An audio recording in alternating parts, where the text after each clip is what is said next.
রাসূল সাল্লাল্লাহু আলাইহি ওয়াসাল্লাম খাদ্যদ্রব্য গ্রহণের আদব সম্পর্কে বলেন, ইয়াতানাফাসু ফিল ইনাই সালাসান ওয়া ইয়াকুলু হুয়া আমরু ওয়া আরওয়া। যখন তোমাদের কেউ পানি পান করে তখন যেন 3 নিঃশ্বাসে পানি পান করে। একবারে আল্লাহ রাসূল বলছেন, লা তাশরাবু কা শারাবিল ইবিলি, তোমরা উটের মতো গরুর মতো পানি পান করিও না, যে একবার মুখ ডুবিয়ে দিল আর এক চুমুকে পুরো পেট ভর্তি করে পানি খেয়ে নিল। একবার পুরো বোতলের পানি একবারে খেয়ে নিলেন, পুরো গ্লাসের পানি একবারে খেয়ে নিলেন না। ইয়াতানাফাসু সালাসান, সে যেন 3 বার নিঃশ্বাস ছাড়ে।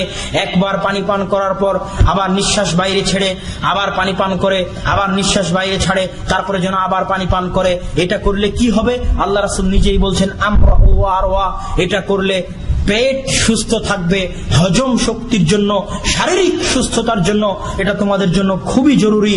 তোমরা একবারে পানি পান করিও না, বরং পানি পান করার মাঝে 3 বার শ্বাস বাইরে নিক্ষেপ করো।